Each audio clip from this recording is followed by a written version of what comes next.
ഇന്ന് ഞാൻ ഇവിടെ എക്സ്പ്ലെയിൻ ചെയ്യാൻ പോകുന്നത് average propensity to save and marginal propensity to save. Average propensity to save and marginal propensity to save, APS and MPS. Okay, അപ്പം ഇത് macro എക്കണോമിക്സിലുള്ള വളരെ ഇമ്പോർട്ടൻ്റ് ആയിട്ടുള്ള രണ്ട് കൺസെപ്റ്റ്സ് ആണ്. പക്ഷെ വളരെ സിമ്പിൾ ആണ്. പക്ഷെ എക്സാമിനേഷൻസിനൊക്കെ നമുക്ക് ചോദിക്കാറുണ്ട് ഡിസ്റ്റിങ്വിഷ് ചെയ്യാനായിട്ട്. അപ്പം നിങ്ങൾക്ക് അത് രണ്ടും എന്താണെന്ന് ഡിസ്റ്റിങ്വിഷ് ചെയ്ത് എഴുതാൻ പറ്റുന്ന രീതിയിലുള്ള ഒരു ക്ലാസ് തന്നെയായിരിക്കും. അപ്പം degree and PG level students, especially +2 level സ്റ്റുഡൻസിനും വളരെ യൂസ്ഫുൾ ആയിട്ടുള്ള ഒരു വീഡിയോ തന്നെയായിരിക്കും. അപ്പം മാക്സിമം എല്ലാവരും ഇത് കാണാനും ഫ്രണ്ട്സുമായിട്ട് ഷെയർ ചെയ്യാനും ശ്രമിക്കാം. Okay, then come, let's learn together. Let's begin the class. എന്താണ് average propensity to save and marginal propensity to save? അപ്പൊ ബിഫോർ ദാറ്റ് എന്താണ് propensity to save? Propensity to save എന്ന് പറഞ്ഞാൽ ടെൻഡൻസി ടു സേവ് ആണ് അല്ലെ.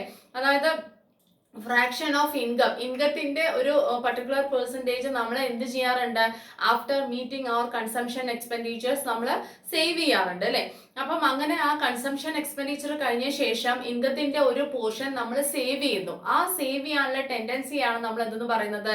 Propensity to save എന്ന് പറയുന്നത് അല്ലെ. പ്രൊപ്പൻസിറ്റി എന്ന് പറഞ്ഞാൽ ഇവിടെ ടെൻഡൻസി എന്നാണ് ഉദ്ദേശിക്കുന്നത് അല്ലെ. അപ്പം നമുക്ക് അത് ഇൻകത്തിന്റെ ഒരു പർട്ടിക്കുലർ പോർഷൻ നമ്മൾ എന്ത് ചെയ്യാനായിട്ട് ശ്രമിക്കും? സേവ് ചെയ്യാനായിട്ട് ശ്രമിക്കും അല്ലെ. ആ ഒരു ടെൻഡൻസി, അപ്പം എത്രയാണോ നമ്മുടെ ഇൻകത്തിൽ നിന്നും സേവ് ചെയ്യാൻ ശ്രമിക്കുന്നത് അത് തന്നെയാണ് എന്തെന്ന് പറയുന്നത്? പ്രൊപ്പൻസിറ്റി ടു സേവ് എന്ന് പറയുന്നത് അല്ലെ. ഇൻകത്തിന്റെ ഒരു പോർഷൻ സേവ് ചെയ്യാൻ ശ്രമിക്കുന്നു, അതിനെയാണ് പ്രൊപ്പൻസിറ്റി ടു സേവ് എന്ന് പറയുന്നത്. അപ്പം ആ പ്രൊപ്പൻസിറ്റി ടു സേവിന് രണ്ട് കാര്യങ്ങളാണ്, APS-ഉം MPS-ഉം. ഓക്കെ, അപ്പൊ ആദ്യം നമുക്ക് ആവറേജ് പ്രൊപ്പൻസിറ്റി ടു സേവ് എന്താണെന്ന് നോക്കാം. Okay, it is the ratio of total saving and total income. Total സേവിങ്ങും ടോട്ടൽ ഇൻകവും തമ്മിലുള്ള റേഷ്യോ ആണ് എന്തെന്ന് പറയുന്നത്? ആവറേജ് പ്രൊപ്പൻസിറ്റി ടു സേവ് എന്ന് പറയുന്നത്. ടോട്ടൽ സേവിങ്ങും ടോട്ടൽ ഇൻകവും തമ്മിലുള്ള റേഷ്യോ എന്ന് വെച്ചാൽ ടോട്ടൽ ഇൻകത്തിൽ നിന്നും എത്ര നമ്മൾ സേവ് ചെയ്യുന്നു അല്ലെ, അങ്ങ് അവർ തമ്മിലുള്ള ആ ഒരു റേഷ്യോ, അനുപാതം, അതിനെയാണ് നമ്മൾ എന്തെന്ന് പറയുന്നത്? ആവറേജ് പ്രൊപ്പൻസിറ്റി ടു സേവ് എന്ന് പറയുന്നത് അല്ലെ. അപ്പൊ ഒരു വ്യക്തിക്ക് എത്ര ഇൻകം ഉണ്ട്, ആ ഇൻകത്തിൽ നിന്നും ആ വ്യക്തി എത്ര സേവ് ചെയ്യുന്നു after meeting his consumption expenditure അല്ലെ. കൺസംഷൻ എക്സ്പെൻഡിച്ചർ എല്ലാം കഴിഞ്ഞിട്ട് എത്രയാണ് സേവ് ചെയ്യുന്നത്, അപ്പൊ കറക്റ്റ് ആ റേഷ്യോ, എത്ര ഇൻകം അതിൽ നിന്നും എത്ര സേവ് ചെയ്തു, അവർ തമ്മിലുള്ള ആ അനുപാതത്തിനെ ആയിരിക്കും നമ്മൾ എന്തെന്ന് പറയുന്നത്? ആവറേജ് പ്രൊപ്പൻസിറ്റി ടു സേവ് എന്ന് പറയുന്നത്. മനസ്സിലായല്ലോ?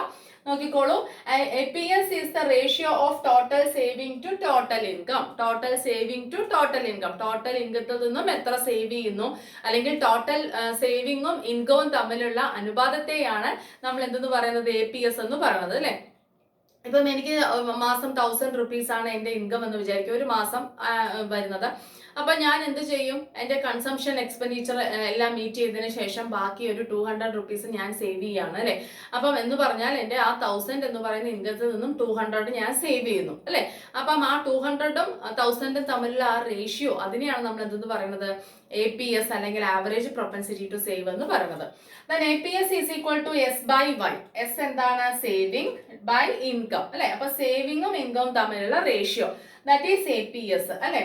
ഇപ്പൊ നോക്കിക്കോളൂ, ഇപ്പൊ ഇൻകം 10 crore ആണെന്ന് വിചാരിക്കുക. ഒരു എക്കോണമിയിലെ നാഷണൽ ഇൻകം 10 crore-ഉം സേവിങ് 30 crore ആണെന്ന് വിചാരിക്കുക. അപ്പൊ നമുക്ക് എങ്ങനെ കാൽക്കുലേറ്റ് ചെയ്യാം? APS is equal to 30/100.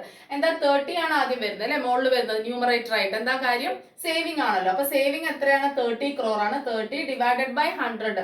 അപ്പൊ 30 divided by 100 എന്ന് പറഞ്ഞാൽ 0.30 ആണ് നമുക്ക് കിട്ടുക അല്ലെ. 0.30 അല്ലേ നമുക്ക് കിട്ടുക.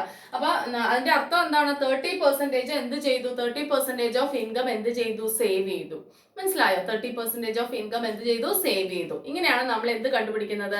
Average propensity to save, APS കണ്ടുപിടിക്കുന്നത്. മനസ്സിലായല്ലോ? ഓക്കെ, ഇനി നമുക്ക് അതിന്റെ ഡയഗ്രാം നോക്കാം. ഇതാണ് APS, ആവറേജ് പ്രൊപ്പൻസിറ്റി ടു സേവിന്റെ ഡയഗ്രാം. അപ്പൊ നോക്കിക്കോളൂ, നമുക്ക് സാധാരണ ഡയഗ്രാം പോലെയല്ല, ഇവിടെ എന്താണ്? നെഗറ്റീവ് പോർഷനും കൂടെ ഇവിടെ കാണിക്കും. ഈ ഒറിജിൻ 0യുടെ താഴെ വരുമ്പോ എന്താണത്? നെഗറ്റീവ് ആണ് അല്ലെ. അപ്പം എന്താ കാര്യം എന്ന് വെച്ചാൽ എപ്പോഴും സേവിങ് എന്തിൽ നിന്ന് തുടങ്ങുന്നുണ്ട്? നെഗറ്റീവ് നിന്ന് തുടങ്ങുന്നുണ്ട്. എന്താ കാര്യം? നമ്മൾ ഇപ്പം നമ്മുടെ സ്റ്റാർട്ടിങ് നമ്മളിപ്പോ ഇൻകം ഏൺ ചെയ്യാൻ തുടങ്ങിയ ആ സമയം തൊട്ട് നമ്മൾ എന്ത് ചെയ്യണ്ടാവില്ല? സേവ് ചെയ്യണ്ടാവില്ല അല്ലെ. കാരണം നമുക്കൊരു സ്റ്റാൻഡ് എത്തണം, അതിന് ശേഷമായിരിക്കും മിക്ക ആൾക്കാർ എന്ത് ചെയ്യുക? സേവ് ചെയ്യുക അല്ലെ. അപ്പൊ അതുകൊണ്ട് തന്നെ ഇൻകം, ഈ സേവിങ് എന്ന് പറയുന്നത് നെഗറ്റീവ് ആയിരിക്കും, ചിലപ്പോൾ ഉണ്ടാവില്ല അല്ലെ, ബിലോ 0 ആയിരിക്കും. മനസ്സിലാവുണ്ടല്ലോ? അപ്പൊ നോക്കിക്കോളൂ, APS നോക്കി ഇവിടെ നെഗറ്റീവ് എന്നാണ് കാണിക്കുന്നത്. പിന്നെ അപ്വേർഡ് സ്ലോപ്പിംഗ് തന്നെയാണ് എന്ന് വെച്ചാൽ ആ നെഗറ്റീവായി 0 എത്തി. പിന്നെ ഇൻകം കൂടുന്നതിനനുസരിച്ചിട്ട് ആര് കൂടും? സേവിങ് കൂടും. ശരിയല്ലേ? നമുക്ക് എത്രത്തോളം വരുമാനം കൂടുന്നു അതിനനുസരിച്ച്. അപ്പൊ ഇൻകത്തിനൊപ്പം തന്നെയാണ് ഈ സേവിങ് പോകുന്നത്. നമുക്ക് എത്രത്തോളം വരുമാനം കൂടുന്നു അതിനനുസരിച്ച് സേവിങ് കൂടും. പക്ഷെ സ്റ്റാർട്ടിങ് ഒരു വ്യക്തിയുടെ ഏറ്റവും പ്രീവിയസ് ലെവൽ നോക്കുകയാണെങ്കിൽ സേവിങ് ഇല്ലാത്ത സമയം ഉണ്ടാവും അല്ലെ. അപ്പൊ അതുകൊണ്ടാണ് ഈ നെഗറ്റീവ് ഇവിടെ നിന്ന് സ്റ്റാർട്ട് ചെയ്യുന്നത്. അപ്പൊ സേവിങ്ങിന്റെ കർവ് നെഗറ്റീവ് നിന്ന് സ്റ്റാർട്ട് ചെയ്യുന്ന വെച്ചാൽ സേവിങ് ബിലോ 0 വരെ ആവാം. സേവിങ്ങിന് ഒരിക്കലും കൺസംഷൻ അങ്ങനെ ആവില്ല അല്ലെ. എങ്ങനെ നമ്മൾ കൺസ്യൂം ചെയ്യും, കടം വാങ്ങി കൺസ്യൂം ചെയ്യും. പക്ഷെ അങ്ങനെയല്ല, സേവിങ് അങ്ങനെയല്ല. സേവിങ് നെഗറ്റീവ് ആവുന്നതിന്റെ കാരണം ഇതാണ് കേട്ടോ. അപ്പൊ നോക്കുമ്പോൾ ഇവിടെ നിന്നാണ് സ്റ്റാർട്ട് ചെയ്യണം. ഇങ്ങനെ തന്നെ വരയ്ക്കുകയാണെങ്കിൽ ബെറ്റർ ആണ് കേട്ടോ. ഓക്കെ, എക്സ് ആക്സിസിലെ ഇൻകവും വൈ ആക്സിസിലെ സ്ലേവിങ്ങും ആണ്. അതൊരു അപ്വേർഡ് സ്ലോപ്പിംഗ് കർവ് തന്നെയാണ്. നെഗറ്റീവ് ആയിരിക്കും ആദ്യം, പിന്നെ 0 ടച്ച് ചെയ്യും. അത് കഴിഞ്ഞാലാണ് മുകളിലേക്ക് പോകുന്നത്. എന്തിന്റെ ഒപ്പമാണ് മുകളിലോട്ട് പോകുന്നത്? ഇൻകത്തിനനുസരിച്ച്. ഇൻകത്തിലുള്ള ചേഞ്ച്, ഇൻകം കൂടുന്നതിനനുസരിച്ചിട്ടാണ് സേവിങ് കൂടുന്നത്. മനസ്സിലായല്ലോ? ഓക്കെ, അതുകൊണ്ടാണ് ഇങ്ങനെ ഒരു കർവ്. ഇനി നോക്കിക്കോളൂ, ഈ APSമായിട്ട് റിലേറ്റ് ചെയ്തിട്ടുള്ള 2-3 കാര്യങ്ങൾ. APS നെഗറ്റീവ് ആയിരിക്കും, അല്ലെങ്കിൽ എന്താണ് ലെസ് ദാൻ 1 ആവാൻ സാധ്യതയുണ്ട് സ്റ്റാർട്ടിങ്ങിൽ അല്ലെ. APS എപ്പോഴും നെഗറ്റീവും ലെസ് ദാൻ 1 ആയിരിക്കും. എപ്പോഴും അല്ല ഞാൻ ഉദ്ദേശിക്കുന്നത് സ്റ്റാർട്ടിങ്ങിൽ. മനസ്സിലായോ? അപ്പൊ അങ്ങനെ ഈ നെഗറ്റീവ് അല്ലെങ്കിൽ ലെസ് ദാൻ 1 അല്ലെങ്കിൽ ലെസ് ദാൻ 0 അങ്ങനെയുള്ള വാല്യൂസ് എന്തിനു വരാൻ സാധ്യതയുണ്ട്? APSന് വരാൻ സാധ്യതയുണ്ട് അല്ലെ. APCക്ക് വരില്ല, കൺസംഷന് വരില്ല. മനസ്സിലായല്ലോ?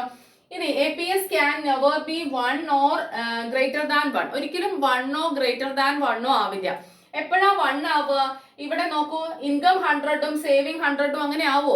അങ്ങനെ ആവുമ്പോഴല്ലേ 1 വരുന്നത്? ഇല്ല.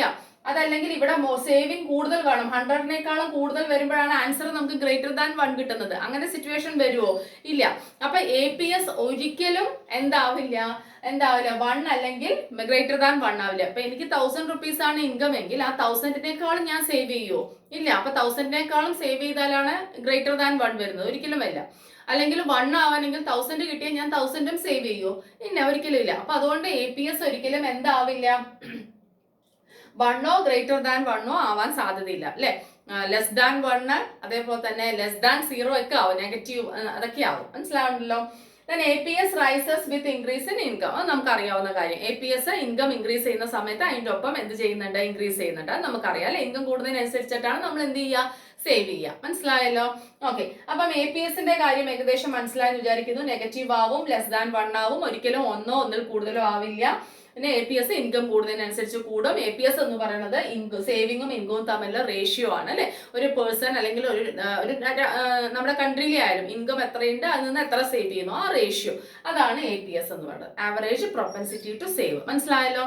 ഇനി നമുക്ക് NPSലേക്ക് കിടക്കാം. സിമ്പിൾ അല്ലേ? ഇത്രയും കാര്യങ്ങൾ നിങ്ങൾ എക്സ്പ്ലെയിൻ ചെയ്യുകയാണെങ്കിൽ സ്കോർ ചെയ്യാൻ പറ്റും. ഓക്കെ, ഇനി നോക്കിക്കോളൂ. MPS marginal propensity to save. Marginal എന്ന് പറയുന്നത് നമുക്കറിയാം അഡീഷൻ ടു ടോട്ടൽ ആണ്. It is the ratio between changes in income and changes in saving. സേവിങ്ങിലും ഇൻകത്തിലുള്ള ചേഞ്ചസിന്റെ തമ്മിലുള്ള റേഷ്യോ ആണ്. It is the ratio of changes in saving to changes in income. അതായത് ഒരു വ്യക്തിയുടെ അല്ലെങ്കിൽ ഒരു കൺട്രിയുടെ ഇൻകത്തിലുള്ള ചേഞ്ച്, ആ ചേഞ്ചിനനുസരിച്ചിട്ട് സേവിങ്ങിൽ എത്ര ചേഞ്ച് വന്നു അല്ലെ, അവർ തമ്മിലുള്ള അനുപാതത്തിനെയാണ് നമ്മൾ എന്തെന്ന് പറയുന്നത്? Marginal propensity to save. Ratio of or ratio between changes in saving to changes in income അല്ലെ. ചേഞ്ചസ് ഇൻ സേവിങ്ങും ചേഞ്ചസ് ഇൻ ഇൻകവും തമ്മിലുള്ള അനുപാതം, അതായത് വരുമാനത്തിലുള്ള മാറ്റവും സമ്പാദ്യം സേവിങ്ങിലുള്ള മാറ്റവും തമ്മിലുള്ള അനുപാതം, റേഷ്യോയാണ് എന്തെന്ന് പറയുന്നത്? മാർജിനൽ പ്രൊപ്പൻസിറ്റി ടു സേവ് എന്ന് പറയുന്നത്. അതായത് ഒരു പേഴ്സന്റെ ഇൻകത്തിൽ എത്ര ചേഞ്ച് വന്നു, ഓക്കെ, ആ ചേഞ്ചിൽ നിന്നും എത്ര സേവ് ചെയ്യാൻ പറ്റി, അതാണ് ഫീൽ ദ ഡിഫറൻസ്. ഓക്കെ, അപ്പൊ നോക്കിക്കോളൂ. MPS refers to the ratio of change in saving to change in income. That means MPS is equal to delta S by delta Y. Delta S denotes change in saving and delta Y denotes change in income. ശരിയല്ലേ? Okay, അപ്പൊ delta S change in saving, delta Y change in income. ഇനി നമുക്ക് ഇതിന്റെ diagram നോക്കാം. നോക്കൂ, same തന്നെയായിരിക്കും ഏകദേശം കേട്ടോ. ഇത് രണ്ടും സെയിം തന്നെയാണ്. ഇതേപോലെ MPSും എന്തിൽ നിന്ന് സ്റ്റാർട്ട് ചെയ്യും? നെഗറ്റീവിൽ നിന്ന് സ്റ്റാർട്ട് ചെയ്യും. എന്താ കാരണം? ഇൻകം കൂടുന്ന സമയത്ത് ഈ MPS ഉണ്ടാവുള്ളൂ അല്ലെ. ഇൻകം കൂടിയില്ല എന്നുണ്ടെങ്കിൽ ഈ marginal propensity to save, additional ഇൻകത്തിൽ നിന്നും ഉണ്ടാവുന്ന സേവിംഗ് ആണ് മാർജിനൽ പ്രൊപ്പൻസിറ്റി ടു സേവ്. അപ്പൊ അഡീഷണൽ ഇൻകം ഇല്ലെങ്കിൽ അത് നെഗറ്റീവ് ആണ്. ശരിയാണല്ലോ? ഒരാളുടെ ഇൻകത്തിൽ ഇൻക്രിമെന്റ് ഇല്ലെങ്കിൽ എന്താണ്? MPS എന്താണ്? നെഗറ്റീവ് ആണ് അല്ലെ. കാരണം ഇൻക്രിമെന്റൽ ഇൻകത്തിൽ നിന്നും ഉണ്ടാവുന്ന ആ ഇൻക്രിമെന്റൽ സേവിങ്ങിനെയാണ് നമ്മൾ MPS എന്ന് പറയുന്നത്. അപ്പം ഇൻകത്തിൽ ഇൻക്രിമെന്റ് ഇല്ലെങ്കിൽ സേവിങ്ങിലും ഇൻക്രിമെന്റ് ഇല്ല എന്നാണ് പറയുന്നത് അല്ലെ. അതുകൊണ്ട് അതും നെഗറ്റീവ് എന്നാണ് സ്റ്റാർട്ട് ചെയ്യുന്നത്. പിന്നെ ഇൻകം കൂടുന്നതിനനുസരിച്ച് മാത്രം അത് എന്ത് ചെയ്യുന്നു, കൂടുന്നു. അതാണ് MPS എന്നതിന്റെ കർവ്. പോസിറ്റീവ് ആയിട്ടുള്ള സ്ലോപ്പ് തന്നെയാണ്, കാരണം ഇൻകം കൂടുന്നതിനനുസരിച്ച് കൂടുന്നു. മനസ്സിലായോ?